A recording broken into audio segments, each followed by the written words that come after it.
Hello বন্ধুরা, তোমরা কেমন আছো সবাই? আজকে আমরা কলাবতী রাজকন্যা গল্পের একদম শেষ পর্বে চলে এসেছি। আজ অন্তিম পর্ব। যাইতে যাইতে বুদ্ধু পাতালপুরীতে গিয়া দেখিল মস্ত এক সুড়ঙ্গ। বুদ্ধু সুড়ঙ্গ দিয়া নামিল। সুড়ঙ্গ পার হইয়া বুদ্ধু দেখিল এক যে রাজপুরী, যেন ইন্দ্রপুরীর মতো। কিন্তু সে রাজ্যে মানুষ নাই, জন নাই, কেবল 100 বৎসরে বুড়ি বসিয়া একটি ছোট কাঁথা সেলাই করিতেছে। বুড়ি বুদ্ধুকে দেখিয়াই হাতের কাঁথা বুদ্ধুর গায়ে ছুড়িয়া মারিল। অমনি হাজার হাজার সিপাই আসিয়া বুদ্ধুকে বাঁধিয়া ছাদিয়া রাজপুরীর মধ্যে লইয়া গেল। নিয়া গিয়া সিপাইরা এক অন্ধ কুটুরির মধ্যে বুদ্ধুকে বন্ধ করিয়া রাখিয়া দিল। অমনি কুঠুরের মধ্যে বুদ্ধু ভাই আই ভাই বলিয়া অনেক লোক বুদ্ধুকে ঘিরিয়া ধরিল। বুদ্ধু দেখিল রাজপুত্র আর মল্লা মাঝিরা। বুদ্ধু বলিল, বটে, তা আচ্ছা। পরদিন বুদ্ধু দাঁত মুখ সিটকাইয়া পড়িয়া রহিল। এক দাসী রাজপুত্র দিগে নিত্য খাবার দিয়া যাইত। সে আসিয়া দেখে কুটুরির মধ্যে একটা বানর মরিয়া পড়িয়া আছে। সে যাইবার সময় মরা বানরটাকে ফেলিয়া দিয়া গেল। তো আর কি, তখন বুদ্ধু আস্তে আস্তে চোখ মিটি করিয়া উঠে না তো এদিক ওদিক চাহিয়া বুদ্ধু উঠিল।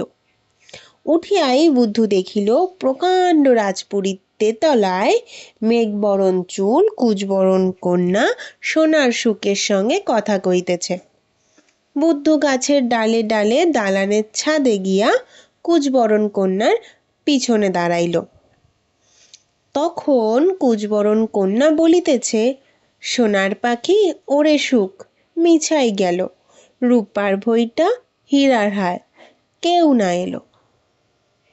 রাজকন্যার খোপায় মতির ফুল ছিল। বুদ্ধু আস্তে মতির ফুলটি উঠাইয়া লইল।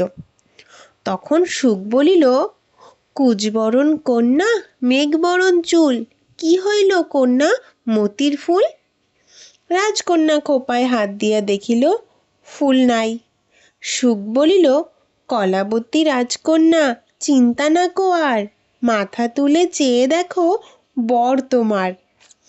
কলাবতী চমকিয়া পিছন ফিরিয়া দেখে বানর। কলাবতীর মাথা হেঁট হইল। হাতের কাকন ছুঁড়িয়া ফেলিয়া মেঘবরণ চুলের বেনি এলাইয়া দিয়া কলাবতী রাজকন্যা মাটিতে লুটাইয়া পড়িলেন। কিন্তু রাজকন্যা কি করিবেন, যখন পণ করিয়াছিলেন যে 3 বুড়ির রাজ্য পার হইয়া রাঙা নদীর জল পাড়ি দিয়া কাতা বুড়ির আর অন্ধ কুঠিরির হাত এড়াইয়া তার পুরীতে যে আসিয়ে মতির ফুল নিতে পারিবে সেই তার স্বামী হইবে। তখন রাজকন্যা আর কি করেন, উঠিয়া বানরের গলায় মালা দিলেন। তখন বুদ্ধু হাসিয়া বলিল, রাজকন্যা এখন তুমি কার? রাজকন্যা বলিলেন, আগে ছিলাম বাপের মায়ের, তারপরে ছিলাম আমার, এখন তোমার। বুদ্ধু বলিল, তবে আমার দাদার দিকে ছাড়িয়া দাও, আর তুমি আমার সঙ্গে আমার বাড়িতে চলো। মাদের বড় কষ্ট, তুমি গেলে তাহাদের কষ্ট থাকিবে না। রাজকন্যা বলিলেন, এখন তুমি যাহা বলিবে তাহাই করিব, তা চলো, কিন্তু তুমি আমাকে এমনি নিতে পারিবে না। আমি এই কৌটার মধ্যে থাকি, তুমি কৌটা করিয়া আমায় লইয়া চলো। বুদ্ধ বলিল, আচ্ছা। রাজকন্যা কৌটার ভিতর উঠিলেন। অমনি সুখ পাখি তাড়াতাড়ি গিয়া ঢোল ডগরে ঘা দিল। দেখিতে দেখিতে রাজপুরীর মধ্যে এক প্রকাণ্ড হাট বাজার বসিয়া গেল। রাজকন্যার কৌটা দোকানির কৌটার সঙ্গে মিলিয়া গেল। বুদ্ধু দেখিল এ তো বেশ, সে ঢোল ডগর লইয়া বাজাইতে আরম্ভ করিয়া দিল। ঢোল ডগরের ডাইনে ঘা দিলে হাট বাজার বসে, বায়ে ঘা দিলে হাট বাজার ভাঙিয়া যায়। বুদ্ধু চোখ বুজিয়া বসিয়া বসিয়া বাজাইতে লাগিল। দোকানিরা দোকান উঠাইতে নামাইতে একেবারে হয়রান হইয়া গেল, আর পারে না। তখন সকলে বলিল, রাখুন রাখুন, রাজকন্যার কৌটা নেন, আমরা আর হাট করিতে চাই না। বুদ্ধু ঢোল ডগরে বায়ে ঘা মারিল, হাট ভাঙিয়া গেল, কেবল রাজকন্যার কৌটাটি পড়িয়া রইল। বুদ্ধু এবার আর কিন্তু ঢোলটি ছাড়িল না। ঢোলটি কাঁধে করিয়া কৌটার কাছে গিয়া ডাকিল, রাজকন্যা, রাজকন্যা, ঘুমে আছো কি? বরে নিতে ঢোল ডগর নিয়ে এসেছি। রাজকন্যা কৌটা হইতে বাহির হইয়া বলিলেন, আমার বড় ক্ষুধা পাইয়াছে, গাছের পাতার ফল আনিয়া দাও, খাইব। বুদ্ধু বলিল, আচ্ছা। রাজকন্যা কৌটায় উঠিলেন। বুদ্ধু ঢোল কাঁধে কৌটা হাতে গাছের পাতার ফল আনিতে চলিল। সেখানে গিয়া বুদ্ধু দেখিল গাছের পাতায় পাতায় কত রকম ফল ধরিয়া রইয়াছে। দেখিয়া বুদ্ধুর লোভ হইল, কিন্তু ও বাবা, এক যে অজগর গাছের গোড়ায় শো শো করিয়া ফোসাইতেছে। বুদ্ধু তখন আস্তে আস্তে গাছের চারিদিকে ঘুরিয়া আসিয়া এক দৌড় দিল। তার কোমরের সুতায় জড়াইয়া অজগর কাটিয়া গেল। তখন বুদ্ধু গাছে উঠিয়া পাতার ফল পাড়িয়া রাজকন্যাকে ডাকিল। রাজকন্যা বলিলেন, আর না, সব হইয়াছে, এখন চলো তোমার বাড়ি যাই। বুদ্ধু বলিল, না, সব হয় নাই, রাজপুত্র দাদাদিগে আর বুড়ির কাঁথাটি লইতে হইবে। রাজকন্যা বলিলেন, লও। তখন রাজপুত্র, মল্লা, মাঝি, ময়ূরপঙ্খী সব লইয়া ঢোল ডগর কাঁধে, কৌটা হাতে, মতির ফুল কানে, বুড়ির কাঁথা গায়ে বুদ্ধু গাছের পাতার ফল খাইতে খাইতে কোমরের সুতায় টান দিল। বুতুম বলিল, এইবার বুদ্ধু আসিতেছে। সে সুতা টানিয়া তুলিল। 5 রাজপুত্র, সিপাই লস্কর, মল্লা, মাঝি, ময়ূরপঙ্খী সব লইয়া বুদ্ধু ভাসিয়া উঠিল। ভাসিয়া উঠিয়া মল্লা মাঝিরা সার সার করিয়া পাল তুলিয়া দিল। বুদ্ধু গিয়া ময়ূরপঙ্খী ছাদে বসিল। প্যাঁচা গিয়া ময়ূরপঙ্খীর মাস্তলে বসিল। এবার সকলকে লইয়া ময়ূরপঙ্খী দেশে চলিল। ছাদের উপর বুদ্ধু চোখ মিটিমিটি করে আর মাঝে মাঝে কৌটা খুলিয়া কাহার সঙ্গে যেন কথা কয়। হালের মাঝি যে রাজপুত্র দিগে এই খবর দিল। খবর পাইয়া তাহারা চুপ। রাত্রে সকলে ঘুমাইয়াছে, বুতুম আর বুদ্ধুও ঘুমাইতেছে। সেই সময় রাজপুত্রেরা চুপি চুপি আসিয়া কৌটাটি সরাইয়া লইলা ঢোল ডগর শিওরে বুড়ির কাঁথা গায়ে বুদ্ধুকে ধাক্কা দিয়া জলে ফেলিয়া দিলেন। ভুতুম মাছ তুলেছিল, তার বুকে তীর মারিলেন। বুদ্ধু ভুতুম জলে পড়িয়া ভাসিয়া গেল। তখন কৌটা খুলিতেই মেঘবরণ চুল কুচবরণ কন্যা বাহির হইলেন। রাজপুত্রেরা বলিলেন, রাজকন্যা, এখন তুমি কার? রাজকন্যা বলিলেন, ঢোল ডগর যার। শুনিয়া রাজপুত্রেরা বলিলেন, ও, তা বুঝিয়াছি, রাজকন্যাকে আটক করো। কি করিবেন? রাজকন্যা ময়ূরপঙ্খীর এক কুটুরির মধ্যে আটক হইয়া রইলেন। ময়ূরপঙ্খী আসিয়া ঘাটে লাগিল, আর রাজ্যময় সাজো সাজো পড়িয়া গেল। রাজা আসিলেন, রানীরা আসিলেন, রাজ্যের সকলে নদীর ধারে আসিল। মেঘবরণ চুল কুচবরণ কন্যা লইয়া রাজপুত্রেরা আসিয়াছেন। রানীরা ধান দুব্বা দিয়া পঞ্চপ্রদীপ সাজাইয়া শাঁখ শঙ্খ বাজাইয়া কলাবতী রাজকন্যাকে বরণ করিয়া ঘরে তুলিলেন। রানীরা বলিলেন, রাজকন্যা, তুমি কার? রাজকন্যা বলিলেন, ঢোল ডগর যার। ঢোল ডগর হীরা রাজপুত্রের? না।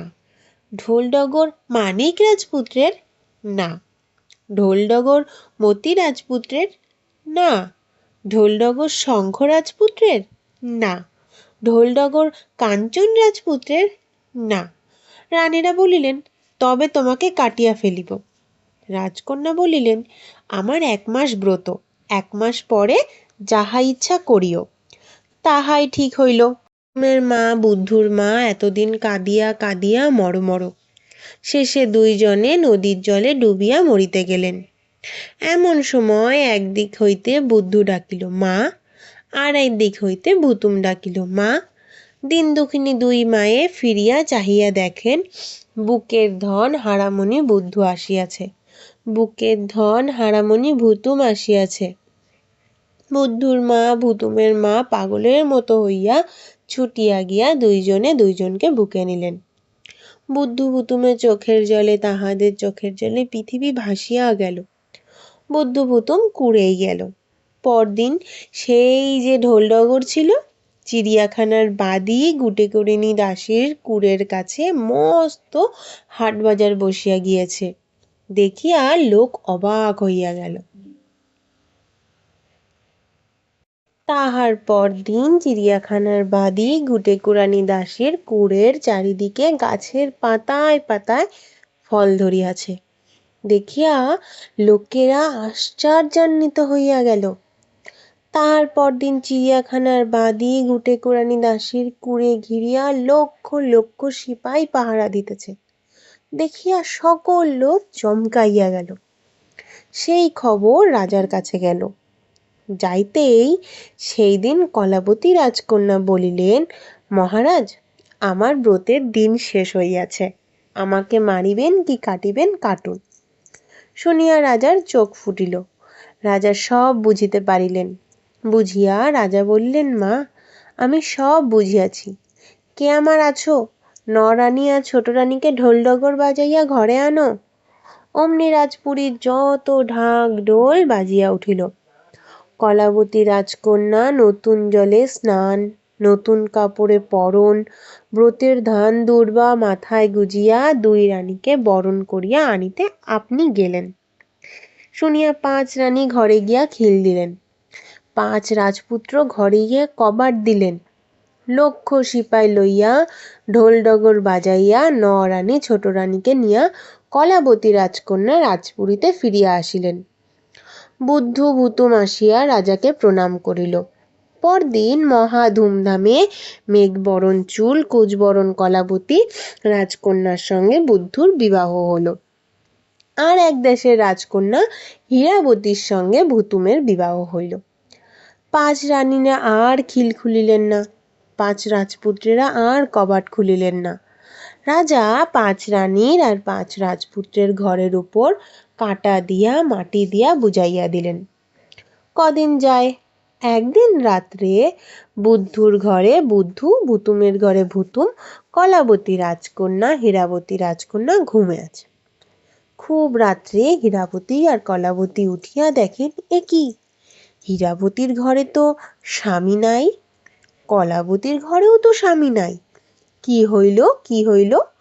দেখেন বিছানার উপরে এক বানরের ছাল, বিছানার উপরে এক পেঁচার পাক।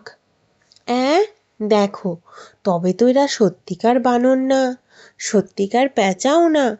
দুই বোনে ভাবেন, না না, ভাবিয়া শেষে উকি দিয়া দেখেন 2 রাজপুত্র ঘোড়ায় চাপিয়া রাজপুরী পাহারা দিচ্ছে। রাজপুত্ররা যে দেবতাদের মতো সুন্দর। তখন 2 বোনে যুক্তি করিয়া তাড়াতাড়ি পেঁচার পাখ বানরের ছাল প্রদীপের আগুনে পোড়াইয়া ফেলিলেন। পোড়াইতেই গন্ধ পাইয়া 2 রাজপুত্র ঘোড়া ফেলিয়া ছুটিয়া আসিলেন। ছুটিয়া আসিয়া দেবকুমার 2 রাজপুত্র বললেন, সর্বনাশ সর্বনাশ, এ কি করিলে? সন্ন্যাসীর মন্ত্র ছিল, ছদ্মবেশে থাকিতাম, দেবপুরে যাইতাম আসিতাম, রাজপুরে পাহারা দিতাম, আর তো সেসব করিতে পারিব না। এখন আর তো আমরা বানর পেঁচা হইয়া থাকিতে পারিব না। কথা যে প্রকাশ হইল। 2 রাজকন্যা ছিলেন থতমত হইয়া হাসিয়া বলিলেন, তার আর কি, তবে তো ভালোই, তবে তো বেশ হইল। ও মা, তবে নাকি পেঁচা, তবে নাকি বানর, আমরা কোথায় যাই? 2 রাজকন্যা ঘরে, আর কি, সুখের নিশি সুখের হাট। তারপর দিন ভোরে উঠিয়া সকলে দেখে দেবতার মতো মূর্তি 2 সোনার চাঁদ রাজপুত্র রাজার 2 পাশে বসিয়া আছে। দেখিয়া সকল লোকে চমৎকার মানিল। কলাবতী রাজকন্যা বলিলেন, উনি বানরের ছাল গায়ে দিয়া থাকিতেন, কাল রাত্রে আমি তাহা পোড়াইয়া ফেলিয়াছি। আর এক দেশের রাজকন্যা হীরাবতী বলিলেন, উনি পেঁচার পাক গায়ে দিয়া থাকিতেন, কাল আমি তাহা পোড়াইয়া ফেলিয়াছি। শুনিয়া সকলে ধন্য ধন্য করিল। তারপর বুদ্ধুর নাম হইয়াছে বুধকুমার, আর ভুতুমের নাম হইয়াছে রূপকুমার। রাজ্যের আনন্দের জয় জয়কার পড়িয়া গেল। তারপর নরানী, ছোট রানী, বুধকুমার, রূপকুমার আর কলাবতী রাজকন্যা, হীরাবতী রাজকন্যা লইয়া রাজা সুখে দিন কাটাইতে লাগিলেন। এই ছিল আমাদের কলাবতী রাজকন্যার পুরো গল্প। আজকে এই পর্যন্ত। পরের দিন অন্য কোনো গল্প নিয়ে হাজির হব। টাটা।